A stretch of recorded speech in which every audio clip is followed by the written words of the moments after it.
جی یعنی آپ کی عقل اور فطرت کے خلاف وہ نظام نہیں ہوگا. جی جی اور خدا نے فَأَلْهَمَهَا فُجُورَهَا وَتَقْوَاهَا ارشاد فرمایا خدا نے انسان کو خیر اور شر کا الہام کر دیا. جی وہ سمجھتا ہے کہ یہ چیز خیر ہے یا شر ہے، لیکن وہ جو عقل کا جو آپ فارمولہ ہے. اب یہاں عقل سے مراد کئی معنی میں استعمال ہوا ہے. جہاں احادیث میں یا احکام کے حوالے سے عقل آئے گا وہاں میری آپ کی عقل نہیں ہے، وہاں عقل معصومین ہے. سبحان اللہ. جی اور پھر یہی وجہ ہے کہ جہاں شیعہ کا اجماع کی بات آتی ہے، یہ نہیں ہے کہ محلے کے مولوی اکٹھے ہو گئے تو اجماع ہو گیا، جی یا دنیا کے سارے مجتہدین اکٹھے ہو گئے تو اجماع ہو گیا. نہیں، اس میں قول معصوم کا ہونا شرط ہے. جی صحیح. تو یہ چیزیں اب رہ گیا معاملہ کہ یہ اشتہاد، یہ فقہ، یہ ذمہ داری، یہ حساسیت اپنی جگہ پر موجود ہے. لہٰذا ایک خطیب کو، ایک واعظ کو، ایک فقیہ کو ان تمام چیزوں کا خیال رکھنا ہوگا. اب پھر دو چیزیں، ایک فضیلت آپ بیان کر رہے ہیں، ٹھیک ہے، ہو سکتا ہے اس میں مبالغہ بھی ہو جائے، کبھی بیشی ہوئی، لیکن الہیت تک، الوہیت تک نہ پہنچایا جائے. جی لیکن ایک حدیث کا تعلق احکام کا تعلق ہے اعمال کے ساتھ. اعمال میں بڑی حساسیت ہے. جھوٹی حدیثیں موجود ہیں. امام باقر علیہ السلام نے فرمایا نماز پڑھو، امام باقر علیہ السلام نے فرمایا نماز نہ پڑھو. اب کہاں جائے بندہ؟ پڑھے تو گناہگار، نہ پڑھے تو گناہگار. تو اس کا مطلب یہ ہے کہ یہ دونوں ٹکرا رہی ہیں آپس میں. جہاں تکرار ہے کہ یا تو دونوں چلی جائیں گی، لیکن دو جا نہیں سکتی، کسی ایک کو تو اپنانا ہی ہوگا. جی تو پھر ہمیں دیکھنا ہوگا کہ اس کی اور متبادل اور متبادل اور متبادل، پھر اس کے متن کو دیکھنا ہوگا، اس کے راویوں کو دیکھنا ہوگا. ایک زیر زبر نقطے تک کا فرق آ جاتا ہے، اس سے معنی کو بدلا جاتا ہے. یہ کام فقیہ کا. ایک مجتہد اور فقیہ کو کم از کم 40 علوم پر دسترس ہونی چاہیے. میں جو اگر مجھ سے میڈیکل کا مسئلہ پوچھا جاتا ہے، کتنے نظراتی کونسل میں مسائل میرے سامنے آئے ہیں جس کا تعلق میڈیکل سائنس سے تھا، جو آپ نہیں جانتے تھے. میں نہیں جانتا تھا. مجھے کیا تھا، میں نے فقہی جواب دینا ہے. میں نے میڈیکل کے جو ماہرین تھے ان سے تفصیل پوچھی، جزیات پوچھی، تفصیل آخر تک گیا، کہاں تک گیا. جی اس کے بعد میں نے اپنا فتویٰ دیا، اپنی رائے دی کہ یہ ہے. واہ. وغیرہ جب تک مجھے سمجھ نہیں، میں کیا کہوں گا. قبلہ جی یہ لہٰذا فقیہ جب مسئلہ دیتا ہے، جواب دیتا ہے، تو وہ یہ چیز سوچ کے ان متخصصین کو اور ماہرین کو بلا کے اس پہ پورا حالات حاضرہ کی تحقیق کے بعد رائے قائم کرتا ہے. یہ کتاب پڑھی الفقہ سید محمد شرازی مرحوم اہل مقاموں کو 150 جلد پہ ہے. اس سید بزرگوار نے مفروضے قائم کر کے کہ کل اگر ایسا زمانہ، یہ فتویٰ ان کا شروع سے موجود، کل ایسا زمانہ آ جائے کہ انسان چاند پہ پہنچ جائے تو نماز کیسے پڑھے گا. کل یہ ہو جائے تو انسان کیسے. جی یہ کلوننگ کا سلسلہ، کتنے ایسے مسائل انہوں نے قبل از وقت بیان فرمائے. تو یہ ہے سوچ. اب نئے مسائل ہیں، اس پر قانون، قبلہ یہ جو یہ اشتہاد ہدایت، اب یہ سمجھتے ہیں کہ ذاکر خطیب اور ایک مجتہد برابر ہوگا. ہماری سوچ کی کوتاہی ہے کہ ہم سمجھتے ہیں کہ شاید مجتہد جو ایک ذاکر کی طرح ہوگا یا ایک عام مولوی کی طرح ہوگا. نہیں بھی، اس کا منصب، اس کی ذمہ داری، اس کا اجتہاد، سوچ بہت بلند ہے. لیکن اس کا ماخذ جو ہے وہ قرآن ہے، اس کے بعد سنت ہے، فرامین معصومین ہے، اس کے قائد و ضابطے ائمہ معصومین نے بتائے ہیں. اس کی روشنی میں اس کو تولے گا، پرکھے گا، پھر آپ کے سامنے آئے گا. اب میں اسے توقع کروں وہ بھی آئے ان کی طرح مجلس پڑھے یا ان کی طرح یہ نام ایک انسان ہے. ہم سے چیزیں نہیں ہو سکتی. معصوم کو خدا نے اختیارات دیے. وہی میں عرض کر رہا تھا کہ معصومین کے اختیارات کو اپنے ذہنوں کے ناقص پیمانے میں مت ماپو. یعنی کہ سرکار ہدایت، سرچشمہ ہدایت ہیں، 100% ہدایت ہے. یہ نہیں ہے کہ اس کے بغیر. اصل دیکھو نا، سب سے پہلی بات تو ہمارے لیے نمونہ عمل ہے. سبحان اللہ. جی رسول خدا صلی اللہ علیہ وآلہ وسلم جو ہے وہ صرف کسی ایک شخصیت ہدی للعالمین ہے، وہ بھی رحمت للعالمین ہے. عالمین کا دائرہ جتنا بھی وسیع ہے. بہار الانوار میں شیخ مرسی علیہ الرحمہ نے لکھا کہ کم از کم جمع کا صیغہ 3 پہ ہوتا ہے. جب ہم عالمین کہتے ہیں تو اس کا مطلب 3 عالم تو ہے نا. لیکن روایات میں امام جعفر صادق علیہ السلام کا فرما رہے زہرا نے کبھی بیشی فرمایا 70,000 عالم ہے. کچھ مفسرین نے 18,000 عالمین لکھا. ہاں جی جی، کچھ مفسرین نے 18,000. میں وہی کر رہا ہوں، روایات مختلف. اور پھر ہر عالم کا نظام شمسی بھی ہے، نظام قمری بھی، وہاں مخلوقات بھی موجود ہے. رسول خدا نے سب کے لیے رحمت اللہ عالمین ہے. علی اور سب کے لیے امیر المومنین امام المتقین ہے.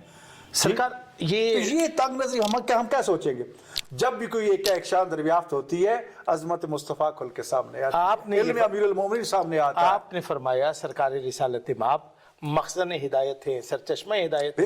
کیا آئمہ معصومین کا بھی وہ بھی ہدایت؟ ایک جملے میں کہنا چاہتا ہوں، امام جعفر صادق علیہ السلام کا رسول کافی میں فرمان ہے کہ اللہ تعالیٰ نے رسول خدا صلی اللہ علیہ وآلہ وسلم کو جتنا علم و اختیارات تفویض فرمایا تھا، سبحان اللہ، فرمایا سوائے نبوت اور رسالت کے سب کچھ اپنے اہل بیت کو دے دو. سبحان اللہ. ٹھیک، لہٰذا سوائے نبوت اور رسالت رسول اللہ کے بعد ختم ہے، امامت شروع ہو رہی ہے. جو اختیارات خدا نے رسول اللہ کو عطا فرمائے تھے شیعہ عقیدہ، شیعہ نظریہ کے مطابق، ائمہ معصومین جو رسول اللہ کے وارث ہیں، جانشین ہیں، دو نسبتیں ان کی، ہماری نسبت سے وہ ہمارے امام اور راہبر ہیں، رسول اللہ کی نسبت سے وہ خلفاء وارث اور جانشین ہیں.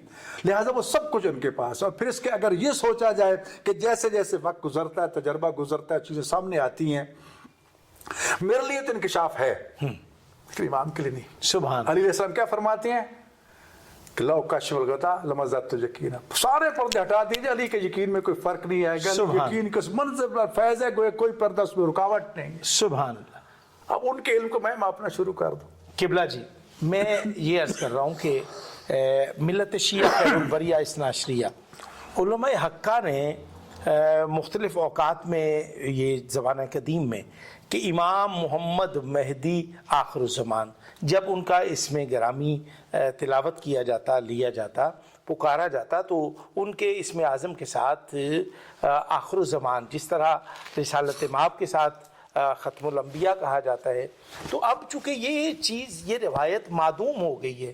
اور اب اگر یہ کہا جائے کہ جس طرح سے اسماعیلی جو ہیں وہ اپنا امام منتخب کرتے ہیں، ہم شیعہ علی یعنی کہ ملت شیعہ جو ہے وہ بھی اسماعیلیوں کی طرح اگر امام منتخب کرنے کے لیے سوچیں تو کیا یہ درست اقدام ہے، اور شیعہ عقائد میں اس کی کیا اجازت ہے؟ دیکھو یہ سراسر غلط ہے. ہمارا پہلے دن سے یہ عقیدہ، یہ نظریہ کہ جس طرح منصب رسالت و نبوت جو ہے وہ خدا عطا فرماتا ہے، سبحان اللہ، اسی طرح منصب امامت جو ہے وہ بھی اللہ عطا فرماتا ہے. قرآن کی کتنی آیات موجود ہیں کہ جس میں بات لمبی ہو جائے گی. قرآن کریم میں اللہ نے بتا دیا، اور جو اللہ نے بتایا ہے دو صورتوں میں، قرآن میں اجمالی احکام ہے، تفصیلی احکام بھی ہیں، لیکن رسول اللہ کو بتا دیا کہ تیرے بعد تیرے کون سے جانشین ہے. جابر ابن عبداللہ انصاری کی وہ روایت مشہور ہے، رسول اللہ کی خدمت میں حاضر ہیں، یا رسول اللہ آپ کے بعد آپ کے خلفاء کون اور کتنے ہیں؟ سبحان اللہ. کیونکہ خلیفہ بنانا، امام بنانا اللہ کا کام ہے، نبی کا کام بھی نہیں ہے. یعنی کہ امامت وہ منصب ہے جو منصوص میں نہ ہے، امام اللہ کی طرف سے پہنچانا، بتانا، یہ رسول اللہ کا منصب ہے. واہ، جس کو ہم نص کہتے ہیں. دو طرح سے نصوص ہمارے سامنے ہیں. ایک تو قرآن نے کہہ دیا حوالے دے کر کہ آدم کو خلیفہ ہم نے بنایا، داؤد کو خلیفہ ہم نے بنایا، ابراہیم کو امام ہم نے بنایا. موسیٰ علیہ السلام دعا کر رہے ہیں میرے اللہ تو وزیر بنا. یہ نہیں کہا کہ میں نے ہارون کو وزیر بنا لیا. رسول اللہ تطبیق کر کے دیتے ہیں جیسے ہارون تھا ان کا وزیر تم میرے وزیر ہو. گویا کہ ان کو بھی اللہ نے بنایا، ان کو بھی اللہ نے بنایا. ایک پورا، اگر اس کو سادہ مثال میں سمجھاؤں، ہائی کورٹ، سپریم کورٹ کی دنیا میں فیصلے ہوتے ہیں، فیصلے محفوظ کر لیے جاتے ہیں. کبھی بھی کس زمانے میں وہی کردار سامنے آ جائیں تو سامنے رکھ کہتے ہیں یہ فیصلہ ہے. اللہ، خدا نے آدم کی مثال بھی دے دی، حضرت داؤد کی مثال بھی دے دی، اس لیے دی کہ کل تمہیں خلافت کے معاملے میں ضرورت پڑے تو ان کو معیار بنانا. اللہ، ختم، اس میں بحث جھگڑنے کی ضرورت ہی نہیں. اس کا مطلب کہ اس لیے ہمیں کہا گیا شیعہ عقیدہ کہ خلیفہ بنانا انسان کا کام نہیں ہے. ہم خلفائے راشدین مولا علیہ السلام کو نکال دو جن کہا جاتا ہے، ان کو خلیفۃ اللہ نہیں مانتے، خلیفۃ الرسول نہیں مانتے، خلیفۃ المسلمین مانتے. واہ، کیا علمی جواب. لہٰذا یہ کہنا کہ شیعہ ایسے امام اور ایسے بنا، نہیں قطع نہیں. سب سے پہلے بات ہے کہ اسماعیلیہ گروہ خود جو ایسا گروہ ہے کہ جس کے بارے میں ہمارے تحفظات ہیں. جی میں اس بحث میں نہیں جانا چاہتا، لیکن ان کے اس طریقہ انتخاب کو تو پہلے دن ہی غلط کیا تھا. جی ایسے، کیونکہ نص امامت کے خلاف تھا. جی ایسے، امام جعفر صادق علیہ السلام، امام موسیٰ کاظم علیہ السلام کو خدا اور رسول کے چناؤ کے مطابق متعارف کروا رہے ہیں. اور انہوں نے اس کا انکار کیا، انکار کیا، ختم. لہٰذا یہ سوال یہ ہے کہ ہم ان کو اثنا عشری شیعہ نہیں کہتے، یہ شش امامی ہم ان کو جو بھی کہہ لیں. سوال یہ کہ آپ بار بار اثنا عشری دہرا رہے ہیں. جی جی پس منظر میں یہی جی جی یہی جہاں 4 امامیاں بھی ہیں یا شش امامیاں بھی ہیں یا کوئی اور بھی ہیں مسائل، کتنے مکتب موجود ہیں، لیکن ہمارا تعلق جو ہے وہ 12 ائمہ کے شیعہ عقائد یہ نہیں ہے نہیں کہ ہم کوئی اسماعیلیوں کی طرح از خود کچھ امام منتخب کر سکیں. یہ بھی ذہن میں رکھیے، جو مجتہدین فقہا ہیں، عربی اصطلاحات یا مقامی اصطلاحات ایک اور چیز ہے، جس کے ہر معاشرے میں الگ الگ معانی ہے، جس سے کبھی اشتباہ بھی پیدا ہو جاتا ہے. اگر کبھی امام کہا جاتا ہے کسی مجتہد کو، کسی عالم کو، سنی ہو شیعہ ہو، تو وہ امام وہاں لیڈر کے معنی میں ہے. اگر کسی سوسائٹی میں سید یا سیدہ کہا جاتا ہے تو وہ سوسائٹی میں سردار کے معنی میں. ہماری سوسائٹی میں سید جب کہتی ہیں تو اولاد زہرا اولاد زہرا نہیں، پھر 2 قسمیں، ایک اولاد ہاشم ہے وہ بھی سید ہے، ایک اولاد زہرا ہے اس کو اور فوقیت ہے. یہ سادات فاطمیہ ہے، وہ سادات ہاشمیہ ہے. احکام سب کے برابر ہے، فضیلت کے اعتبار سے فرق ہے. سادات فاطمیہ کا مقام بلند ہے، سادات ہاشمیہ کا احکام تقریباً یعنی کہ اس میں بھی درجہ بندی ہے. درجہ بندی ہے جی درست. تو لہٰذا بات یہ ہے کہ یہ چیزیں اپنی جگہ پر موجود ہیں. جہاں تک ائمہ معصومین علیہ السلام کا تعین کر دے گا، ہر معصوم نے جو پہنچایا یہ بھی نص ہے کہ میرے بعد امام موسیٰ کاظم علیہ السلام تمہارے امام ہیں، یہ امام کی نص آ گئی. رسول اللہ نے جابر کی بات میں کر رہا تھا، عرض کہ یا رسول اللہ کون جانشین؟ آپ نے فرمایا علی، ثم الحسن پھر حسن، ثم الحسین پھر حسین، ثم علی ابن الحسین پھر زین العابدین ہے، پھر ثم الباقر. اللہ اکبر. یہاں رک گئے. اور کیا فرماتے ہیں جابر؟ تمہیں باقر کی خدمت میں حاضری کا شرف حاصل ہوگا اللہ اکبر. جب میرے باقر کے پاس پہنچو تو میرے سلام پیش کر. سبحان اللہ. اب یہاں میں جابر کی عظمت کو بیان کیا کرتا ہوں کہ خدا نے اصحابی رسول کو کتنی عظمت دی ہے. رسول اللہ کا اصحابی جابر، حدیث قصہ میں سیدہ کائنات مخدومہ کائنات جناب زہرا سلام اللہ علیہ سے ہم کلام ہونے کے شرف جسے حاصل ہوا چھوٹا مقام ہے، بہت بڑے عزت. جی جو مولا علی علیہ السلام کا صحابی ہو، جو مولا حسن کا، مولا حسین کا، اور سب سے بڑی بات امام زین العابدین علیہ السلام کا، امام باقر علیہ السلام کا، اور سب سے پہلا مظلوم کربلا کی قبر اطہر کا زائر. اللہ اکبر. جنگ خندق کا جس کی ایمان و ایقان کا منظر آج تک یاد ہے. اس کے گھر آج مسجد ہے میدان خندق میں، کہ گھر میں تھوڑا سا آٹا اور بکری تھی تو بیوی نے کہہ دیا جاؤ صحاب رسول اور رسول اللہ کی دعوت کر کے آؤ. یا رسول اللہ آج آپ کو صحاب خاص کی دعوت ہے. کہا ٹھیک ہے جاؤ. کھانا پک گیا، بیوی نے کہا جاؤ بلاؤ ہوا کہ یا رسول اللہ کان میں کہہ رہے ہیں کہ کھانا تیار ہے. رسول وہ صاحب لشکر اور سب کا کھانا ہے. جابر اللہ اکبر. پریشان ہو کے بھاگتا بیوی کے پاس گیا. کمال ایمان تھا اس کا سبحان کہ جابر رسول اللہ نے دعوت دی ہے صاحب کو یا تم نے دی ہے؟ دعوت تو رسول اللہ نے دی ہے. تو تجھے پریشان ہونے کی ضرورت، رسول اللہ جاننے. سبحان اللہ. وہی ایک بکری جو ہے وہ پورے لشکر نے کھائی، وہی روٹیاں سب نے کھائی، اور فرمایا ہڈیاں نہ توڑنا. وہی ہڈیاں جوڑ کے معجزہ کر کے 2 بکری آپ نے. اللہ یہ بتا دیا کہ ہم مجبور نہیں، یہ اختیار بھی ہمارے پاس ہے. اگر پیٹ پہ پتھر باندھے ہوئے تو ایت اللہ سید محمد شیرازی نے باقاعدہ سے بحث کی ہے کہ حکیم فعل الحکیم لا یخلو حکمت ہے، کہ دانش مند کا عمل کسی حکمت دانائی سے خالی نہیں ہوتا. رسول اللہ نے پتھر باندھ کے بتا دیا کبھی زندگی میں بھوک کا سامنا کرنا پڑے تو پتھر باندھ دو، تمہاری توانائی واپس آئے گی. اور یہ بھی بتا دیا کلے کفر مقابلے میں تھا کہ ساری دنیا کفر اکٹھی ہو جائے، ان کے سامنے نہ جھکنا، پیٹ پہ پتھر باندھ لینا، وقول ہماری طرح گھاس پھوس کھا لینا، لیکن دشمن کے سامنے ہاتھ نہ پھیلانا. واہ. سارے پیغامات. لہٰذا اس قسم کا نظریہ باطل نظریہ ہے، شیعہ کا نظریہ نہیں ہے. اگر کوئی اس کو شیعہ کا نظریہ کہتا ہے وہ گمراہ ہے، وہ ضال ہے، وہ مضل کرنا، دوسروں کو بھی گمراہ کرنا. اللہ اکبر. ناظرین، علامہ ڈاکٹر محمد حسین اکبر نے انتہائی تفصیلاً اور بڑا خوبصورت علمی جواز پیش کر کے انہوں نے اس نظریے کو، اس سوچ کو رد کیا اور شیعہ بنیادی نظریات سے متصادم نظریہ قرار دیا. قبلہ جی، میں یہ عرض کرنا چاہتا ہوں محراب اور منبر پر موجود افراد کے رویوں پر جو آپ نے گفتگو فرمائی، اس کے علاوہ امام محمد مہدی کے عنوان سے دیگر موضوعات پر آپ نے بڑی مفصل گفتگو فرمائی. آپ کچھ کہنا چاہیں؟ میں امام زمان علیہ السلام اللہم صلی اللہ علیہ ایک تو بات یہ عرض کرنا چاہتا ہوں کہ ہمیں فرامین معصومین میں پروٹوکول سکھایا گیا ہے. ہمیں امام زمانہ علیہ السلام کا نام بے شک اولون محمد، اوسطون محمد، آخرون محمد، کلون محمد، سب پہلا بھی محمد ہے، درمیان بھی، آخر سب محمد ہے، لیکن اس میں محمد کے ساتھ پکارنے سے روکا گیا ہے پروٹوکول کی وجہ سے. اچھا جی. جب بھی امام زمان علیہ السلام کو پکارو اللہم صلی ان کے علیہ. القاب سے پکارو. اچھا جی. جس طرح ہم کہتے ہیں شاہ جی، ملک جی، خان جی، نام نہیں لیتے. جی جی. تو عام لوگوں کے لیے پروٹوکول ہے تو جو کائنات کا سبحان اللہ. دوسری چیز، ہم پر مولا علیہ السلام کی محبت اور ولایت واجب ہے، لیکن وہ ہمارے زمانے کے امام نہیں ہے، کائنات کے امام ہیں. ہمارے زمانے کے لیکن امام، ہمارے زمانے کے امام جن کی معرفت ہم پہ واجب ہے وہ امام حجت، امام زمانہ علیہ السلام ہے. درست. ایک تو یہ چیز ہے. دوسری، امام نے فرمایا، یہ امام کا حکم ہے کہ میرے تاجیل ظہور کی دعا کرو. دعا کرو. جی. تیسری بات جو میں کہنا چاہتا ہوں، یہاں بھی تھوڑا سا ابہام ہوتا ہے ہمارے کہ امام زمان علیہ السلام ظہور فرمائیں گے. آپ کے آوان و انصار کی تعداد 313 ہے. یہ سن کے ہم گناہگار مایوس ہو جاتے ہیں. 313 چھوٹی سی تعداد ہے جی. ان 313 میں 50 خواتین بھی ہیں، لہذا خواتین کو مایوس نہیں ہونا چاہیے. سوال یہ ہے کہ یہ 313 جنگ بدر کے 313 کے ساتھ مشابہت رکھتے ہیں. اسلام کا سب سے پہلا مارکا جو لڑا گیا وہ بھی 313 نے سر کیا، اور جو آخری لڑا جائے گا وہ بھی 313.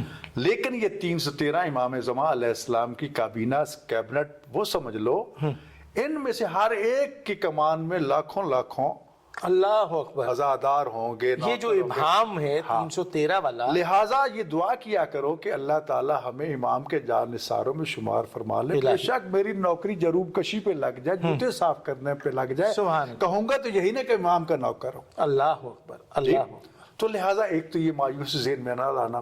دوسری بات یہ ہے کہ ہم ان کی رعایا ہے. ایک ہے جان پہچان، نام، بلدیت، قومیت، یہ چیز. ایک ہے معرفت. ہمیں معرفت کا حکم دیے گئے. معرفت کا تعلق اس امام کے اختیارات، کمالات، اس کی وہ چیزیں جو ہیں ان تک جاتا ہے. نام فلاں کا نام یہ، باپ کا اندر کیا ہے وہ کوئی پتہ نہیں ہے جی. لیکن وہ معرفت کی چیز، جتنا معرفت آتی ہوتی ہے اتنا یقین ہوتا جائے گا.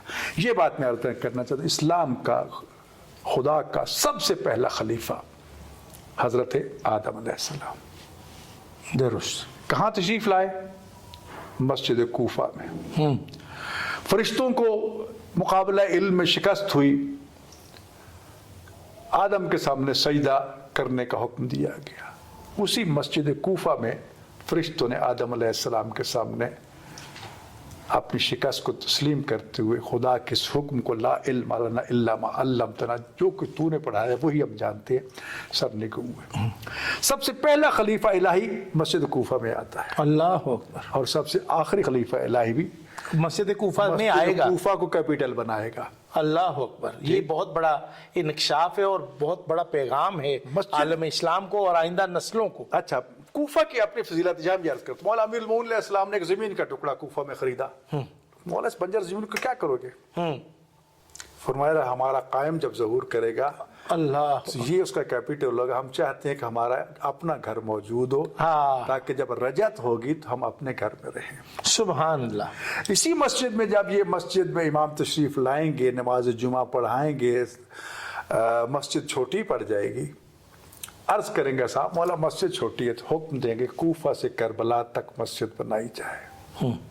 1000 دروازوں پہ مشتمل مسجد بنے گی.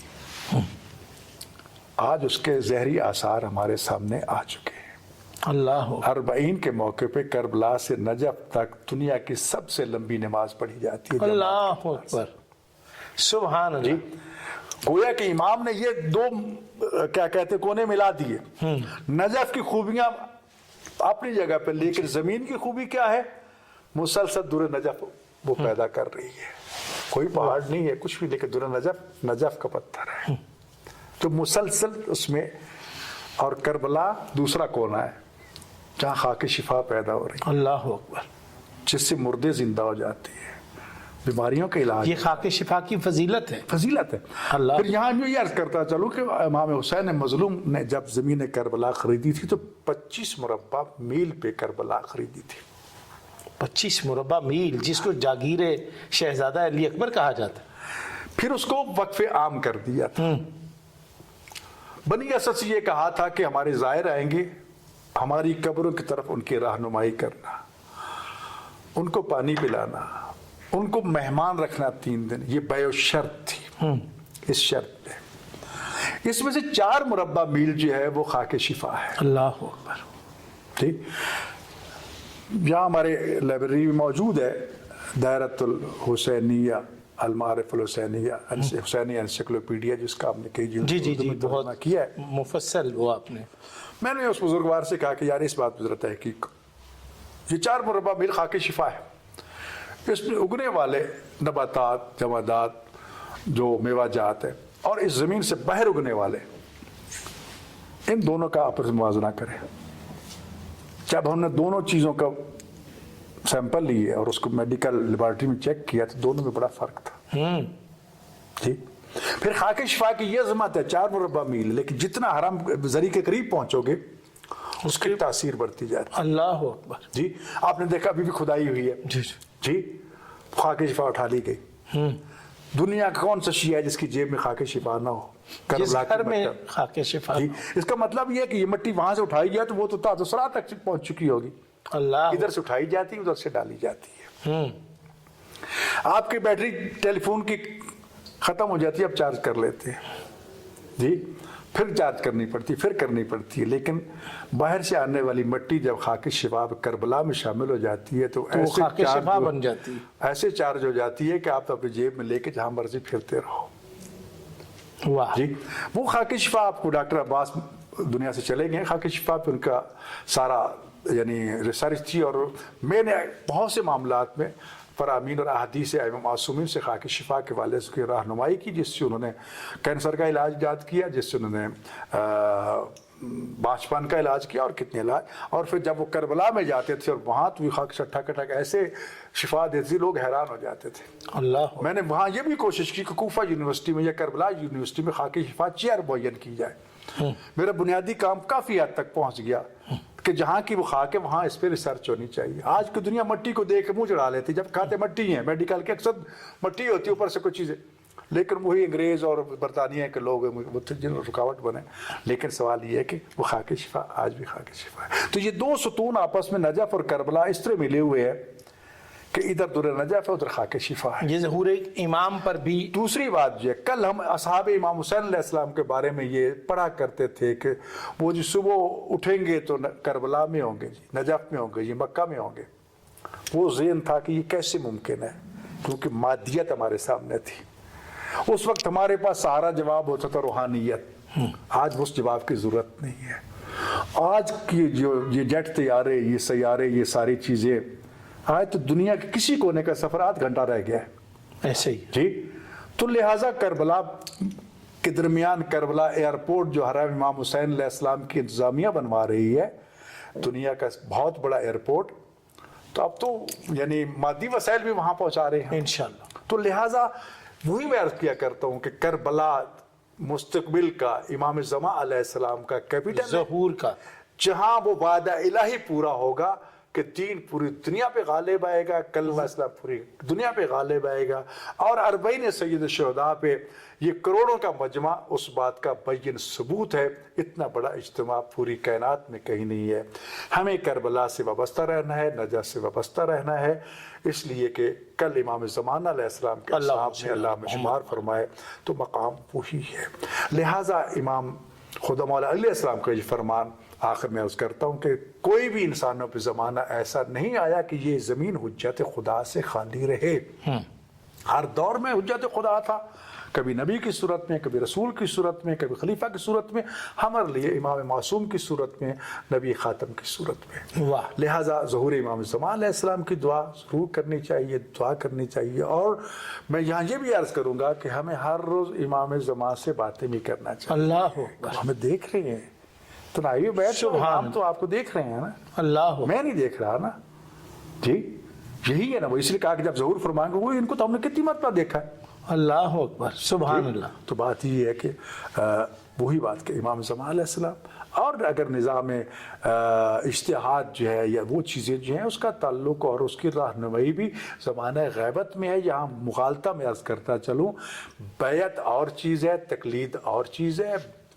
بیعت امام معصوم نبی معصوم کی ہوتی ہے، مجتہد کی بیعت نہیں ہوتی. لیکن بیعت یہاں ایک پہ تو بیعت تکلیف ایک سے بیعت کے معنی ہوتے ہیں اپنے آپ کو بیچ دینا. ہم کہتے ہیں مولا علی مولا علی مولا علی. مولا علی ہے کیا؟ مولا کے معنی کیا ہے؟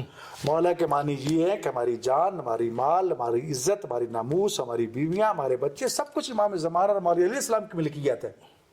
ان پہ قربان. وہ آج کے نہیں صرف قربان نہیں، وہ کہیں کہ یہ میں نے لے لیا ختم. میری بیوی سے کہے کہ چل میں نے تیرا فلاں سے نکاح کرنا، ہمارے سے وہ اللہ اکبر. جی وساقت. اب ہمارے کچھ نادان دوست کہتے ہیں، ایک دفعہ یہ مسئلہ بڑا چلا تھا امام زمانہ امام حسین علیہ السلام نعوذ باللہ من ذالک، کہ جو خون تھا ان کی نماز.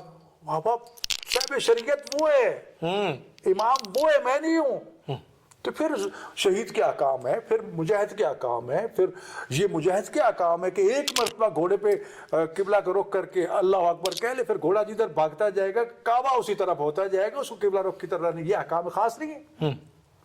تو بات یہ ہے کہ ان کا مقام، ان کا رتبہ بہت بلند ہے، جس کا کوئی موازنہ نہیں کر سکتا. ہمیں وارث کائنات امام زمانہ علیہ السلام کے ظہور کی انتظار اس طرح کرنی چاہیے جس طرح ہم اپنے آنے والے مہمان کے لیے بے تاب ہوتے ہیں کہ کب آئے گا کب آئے گا کب آئے گا. اور اس لیے کہا گیا انتظار الفرج من افضل العبادہ. امام زمانہ علیہ السلام کے ظہور کی انتظار افضل عبادات میں سے، اس لیے جب تک آپ ان کے انتظار پر رہیں گے تو ذہن میں امام زمانہ علیہ السلام رہیں گے نا، سبحان، زبان پہ رہیں گے نا.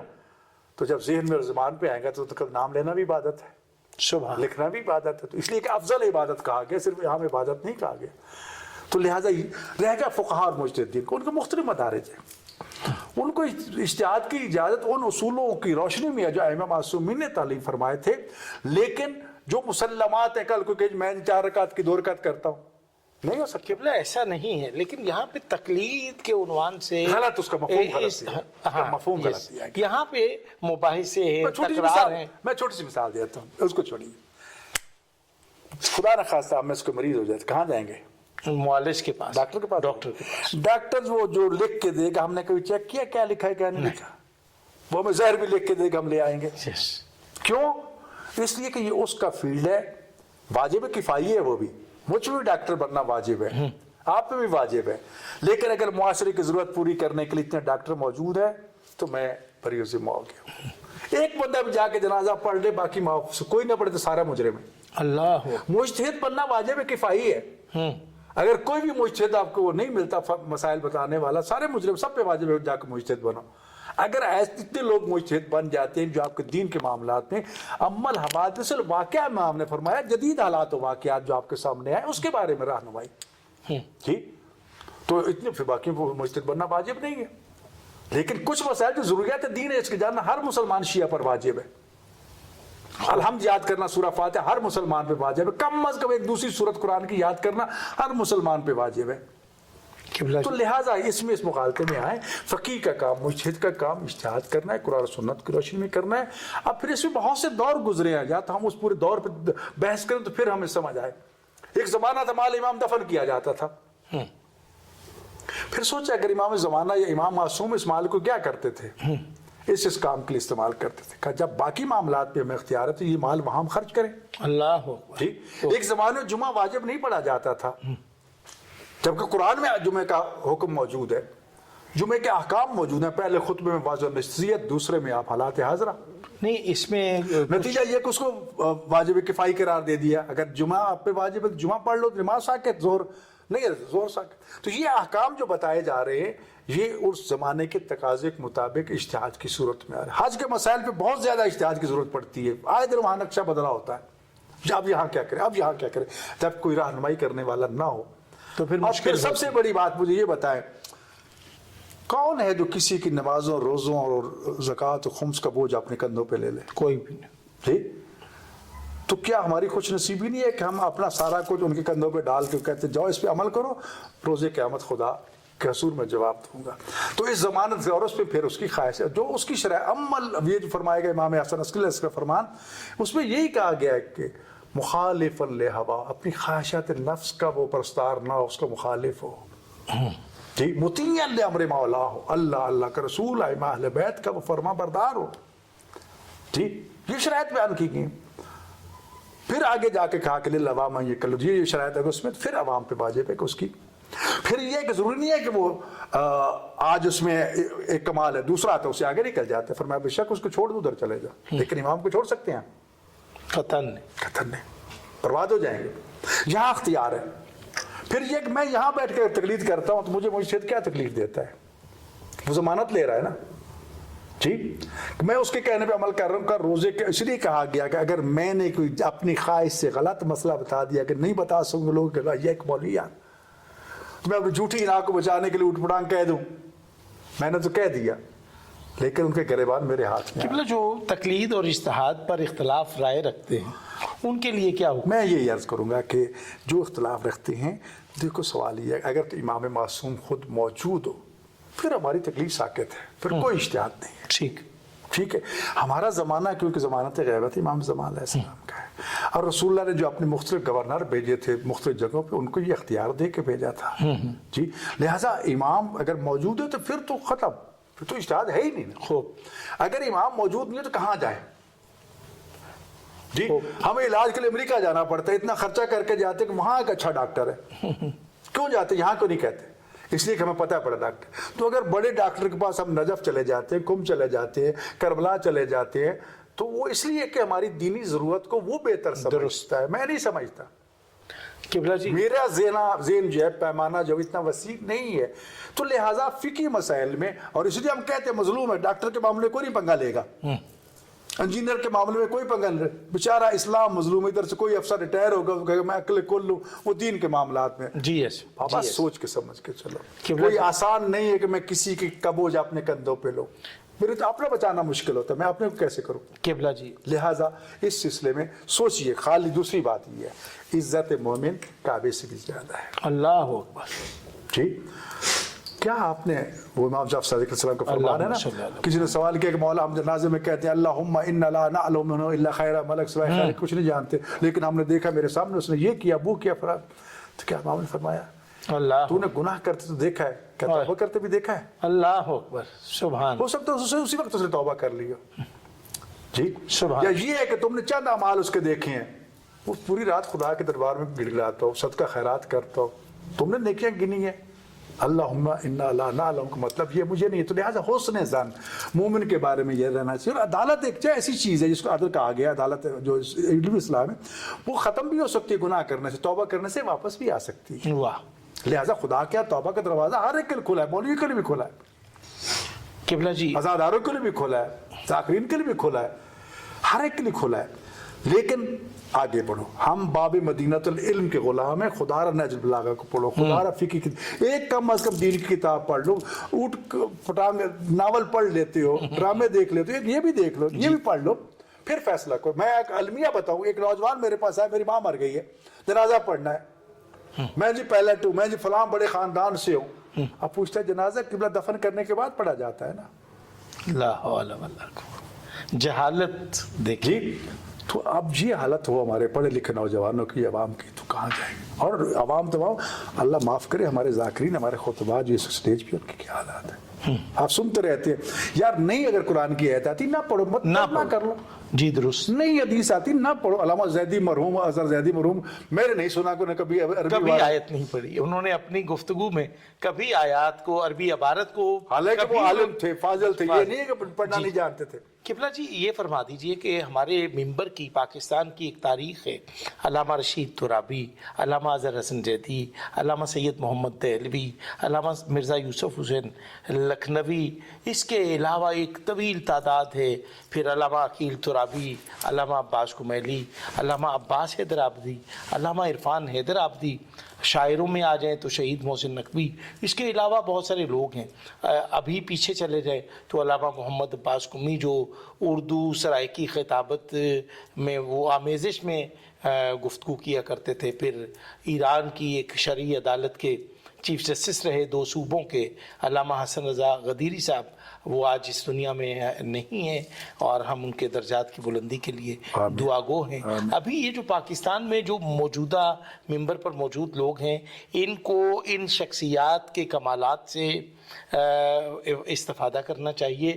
آپ اس ضمن میں اختصار سے فرمائیں۔ میں اس 2 لفظ میں کہوں گا، کل ہمارے لیے چلو ایک عذر تھا کہ ہمارے پاس عربی اور فارسی کی کتابیں تھی، ہم نہیں پڑھ سکتے تھے، جی، آج الحمدللہ بہت سی کتابوں کے ترجمے اردو میں آ چکے جی ہو سکتا ہے ترجمے میں کئی کمی بیشی ہو لیکن بہت کچھ آپ کے پاس موجود ہے لیکن توہین اور احترام کا تو انسان کم از کم فاصلہ فرق کر سکتا ہے خوب کہ اگر یہ میں بیان کروں گا تو اس میں توہین کا پہلو آ رہا ہے خوب تو اس لیے میں نے عرض کیا کہ معصوم کا یہ فرمان کہ ہماری فضیلت میں جو کچھ کہنا چاہو ہمیں خدا تک نہ پہنچا اللہ ہم معبود نہیں ہے معبود حقیقی وہ ہے جس کے سامنے علی بھی سجدہ کرتے ہیں قبلہ مصائب کے حوالے سے جو کچھ بیان کرو لیکن ہماری توہین کا پہلو نہیں نکل یعنی کچھ ہمارے ایسے لوگوں نے ایسے کلمات کے ذکر پھٹتا ہے کہ دل کرتا ہے کہ بندہ اٹھا کے گولی مارے اس کو قبلہ جی ابھی اتنے توہین امیز کلمات زبان پہ آتے ہیں ابھی یہ جو آپ نے فرمایا تو اس لیے احتیاط کرنی چاہیے سمجھنا چاہیے باقی ایک سہون چیز ہوتی ہے آپ کی زبان سے سامنے لفظ غلط ہو گیا بیان غلط ہو گیا وہ ایک الگ چیز ایک یہ ہے کہ اگر وہ غلطی کا تم اعتراف کر لیتے ہو توبہ کر لیتے ہو الگ موضوع ہے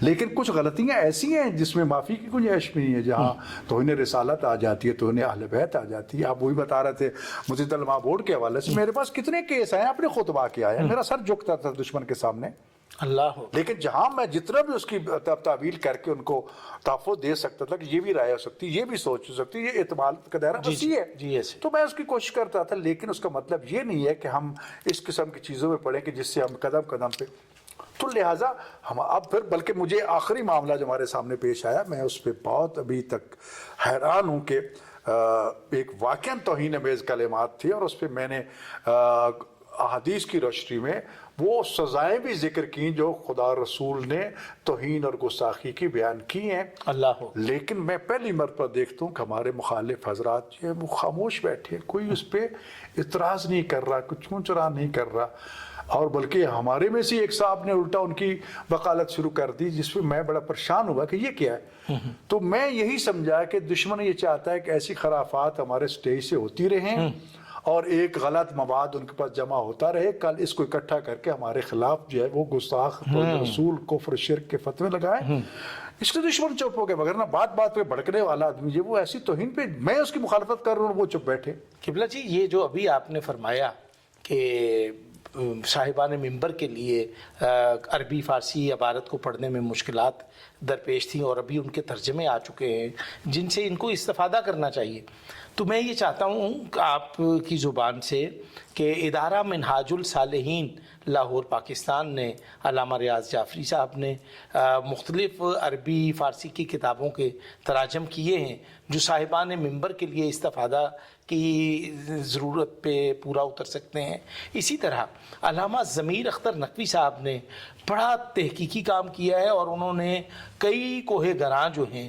وہ علمی طور پہ انہوں نے کتابوں کی شکل میں اپنی میراث میں چھوڑے ہیں تو آپ ان دو شخصیات کو اختصار کے ساتھ کیا کہیں گے کہ انہوں نے جو خدمات انجام دی ہیں علوم اور افکار آل محمد کی ترویج مولانا ریاض جعفری صاحب کا تعلق ہے میرے شاگردوں میں سے ہیں اچھا جی واقعاً انہوں نے اس سلسلے بہت اہم قدم اٹھایا ہے جی جی اب وہاں معاملہ پھر وہی آ جاتا ہے کہ ایک کتاب کا ترجمہ آپ نے اردو میں پیش کر دیا ہے لیکن ہو سکتا ہے کہ اس کتاب میں بھی کوئی ضعیف روایت موجود ہو احتمال ہے لہٰذا یہ کہنا کہ میں نے ہاں بیان کرنے والا اس کتاب کا حوالہ دے کے بری و ذمہ ہو سکتا ہے لیکن اس کو یہ چاہیے کہ احتیاط کرے تحقیق کرے دیکھو منہاج الحسین میں جامعہ منہاج الحسین میں یا جامعہ زینبیہ میں ہمارے پہ طلبہ طالبات اکثر جو آتے خطیب بننے کے لیے آتے ہم لگا دیتے یہ کتابیں پڑھو چوتھے دن طالب بھاگ جاتے تھے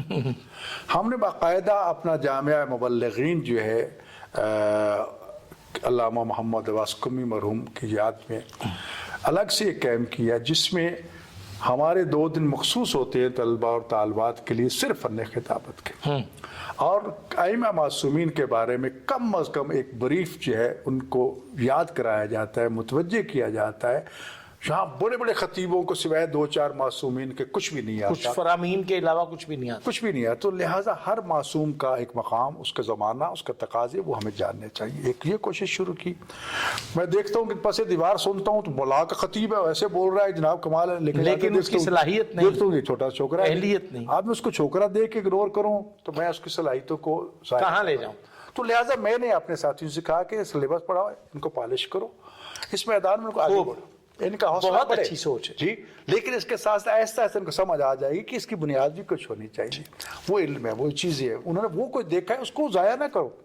قبلہ ضمیر اختر نقوی صاحب کے لیے کچھ ضمیر اختر نقوی واقعاً وہ ایک محقق شخص تھا, لیکن وہاں بھی رتب و یابس کافی جمع ہے اس کی کتابوں میں. اچھا جی. اس کے لیے صورتحال یہی ہے کہ ایک چیز کو جمع کر دینا اور چیز ہے. بہار الانوار علامہ مویسی نے جمع کی, بہت بڑا ذخیرہ ہے, لیکن بہار الانوار ساری کو کوئی معتبر نہیں مانتا, اس کو بھی چھوڑیے. اچھا. ہماری کتب اربع جو ہے, جو ہمارے مصادر اور اصول کافی ہے, بلاغ الفقی ہے, تہذیب ہے, استبصار ہے, اس کو ہم جس سنیوں کے مقابلے میں سیاسی تحت یہ کتب اربع شمار ہوتی ہیں, لیکن اس کے لیے بھی معیار ہے کہ ہر حدیث کو قرآن و کمی کجی کا امکان ہے, ہر چیز کو قرآن و سنت, قرآن سے پرکھو. معصوم فرماتے اگر قرآن سے تطبیق ہو تو لے لو, وگرنہ دیوار پہ دے مارو. اللہ اکبر. جی یہی وجہ میں وہی عرض کرنا چاہتا ہوں اجتہاد, کیونکہ آپ کو علم رجال پہ پہلے بحث ہوگی کہ کون کون اس کو بیان کرنے والے, وہ کون ہے. جی آج کی مجلس لے لو, ایک آدمی ہر بار آپ کی چیز کو یاد کر لے گا, دوسرا جو ہے ادھر سو رہا ہے, کوئی اسی مجلس میں بیٹھا ہے, ایک جو بیٹھا ہے تو سامنے خطیب سوچ رہا ہے مجمع پتہ کہاں ہے, کیا سنا جی, پتہ نہیں جی, بڑی مجلس کمال جی, کیا پڑھا جی, پتہ نہیں جی. ہیں ایسے افراد کے نہیں؟ بالکل ہیں. تو کیا اصحاب رسول میں ایسے نہیں ہو سکتے؟ بالکل ہو سکتے. جی درست. اصحابی کا نجوم یا سب برابر, یہ غلط ہے, ہم نہیں مانتے. تلکر رسول فضل بعضهم، خدا کہتا ہے میں نے رسولوں میں فضیلت رکھی ہے تو اصحاب میں کیا؟ واہ. لہٰذا یہ کہنا برابر نہیں, ہر ایک کی سوچ, کچھ ہو جاتا تھا, آدھی بات یاد رکھتا تھا, کچھ ساری یاد کر لیتا تھا. تو یہی وجہ راوی کبھی بیان کرتا ہے کہ یہ بات تو جہاں تک میں نے سنی اور اس کے بعد یار مجھے یاد نہیں رہا, مفہوم مجھے یاد ہے. اب اس کے لفظ اور معصوم کے لفظوں میں تو زمین و آسمان کا فرق آ جائے گا.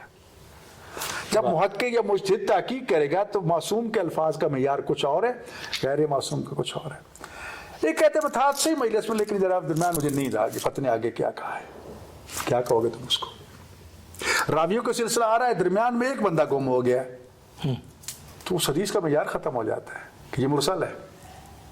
تو یہ ساری تحقیق کے پیمانے علم رجال, پورا ایک علم رجال رکھ دیا گیا, 18,000 راوی جس پہ پوری بایوگرافی اس کی لکھ دی گئی. پھر متن پہ آ جاتا ہے, یہ اس کو درایت السند کہتے ہیں کہ سند دیکھو, آگے پھر اس کو متن آ جاتا ہے. مثلا ہمارے مشہور حدیث میں کہتا ہوں الحسین منی وانا من الحسین, پڑھتے ہیں نا, غلط ہے یہ. اللہ اکبر, یہ غلط ہے. غلط ہے. اصل حدیث کیا ہے؟ حسین منی وانا من حسین. اللہ اکبر. اب تو لکھنے میں بھی اس جگہ طرح جگہ لکھا ہوا. جی, تو اس کا مطلب یہ کسی بھی صرفی نحوی کو ذرا اس کو غور سے پڑھے اور دیکھے, وہ لام جو ہے وہ ساکت ہو جاتی وہ ہے ہی نہیں. وہ ہے ہی حسین منی وانا من حسین. اللہ اکبر. سٹیج پہ کیا پڑھا جاتا ہے؟ اب یہ غلط العام ایک اصطلاح ہے, عام ہو گیا, ٹھیک ہے, آپ کیا کر سکتے ہیں. درست. لیکن جب آپ تحقیق کے میدان میں آئیں گے تو اسی طرح کتنے فرامین ہے, معاملات ہیں. تو لہٰذا میں پھر وہی عرض کرتا ہوں, فضائل کی حدیث میں پھر بھی تھوڑی بہت گنجائش ہو سکتی ہے, لیکن جہاں احکام کی حدیثیں ہیں وہاں کوئی گنجائش نہیں ہے. وہاں حلال و حرام کا آپ نے تعین کرنا ہے. ماشاءاللہ. اس کے لیے آپ نے ایک ایک لفظ سے بحث کرنی ہے, ایک ایک چیز کو پرکھنا ہے. اور دیکھیے آپ جب مجتہدین لکھتے ہیں کہتے ہیں کہ اس میں احتیاط ہے. احتیاط کیوں کہتے ہیں؟ ختمی رائے پہ نہیں پہنچا وہ. جی کہتے ہیں اس میں محل اشکال ہے. اس کا مطلب یہ ہے کہ ابھی اس کو اس کی آخری رائے نہیں ہے, اس کو شک ہے ابھی اس میں, اور تحقیق کی ضرورت ہے. یہ جو آگے لکھ رہا ہے مجتہد تو اس لیے لکھ رہا ہے نا, وہ ابھی اس نتیجے میں پہنچا نہیں ہے. بعض میں اس نے کہا نہیں, ٹھوک سے کہا کہ یہ ایسے ہے, اس میں آپ دوسری رائے نہیں لا سکتے. قبلہ جی. تو لہٰذا یہ چیزیں ایسی ہیں, میں اس لیے عرض کروں گا اپنے محترم ناظرین بھائیوں سے, مومنین سے, کہ کیونکہ ایک چیز کا ہمیں علم نہیں ہے, خدا را اس بارے میں رائے زنی نہ کرو, زبان کو سوچ کے بولو. ہو سکتا ہے کہ ہماری اس بے احتیاطی کی وجہ سے کتنے لوگوں کی توہین یا ان پر تہمت لگانے میں ہم ملوث ہو جائے. اللہ تو تہمت جو ہے وہ تو 80 کوڑے سزا ہے اگر ثابت نہ کر سکو تو. درست. جی احتیاط کرو. ہاں کچھ سرکش لوگ ہوتے ہیں, سٹیج پہ بھی ہوتے ہیں, ان کو پھر لگام ڈالنے کی ضرورت ہے. ایسا نہیں کہ ممبر کو لاوارث چھوڑ دیا جائے. ان کو بٹھا کو یہ ثابت کرو. جی ان کو موجود ہو. میں تو یہ کرتا ہوں مومنین سے کہ بانی مجلس کی ذمہ داری یہ ہے کہ ذاکر کو موجود ہے, آج کی مجلس فلاں امام کے بارے میں, اس کے علاوہ کچھ نہیں بولنا. آئے نا پڑھ کے, پھر بہت مشکل ہے, بہت مشکل. وہی 4 بند قصیدے یاد ہے اور جناب وہ جا رہے ہیں.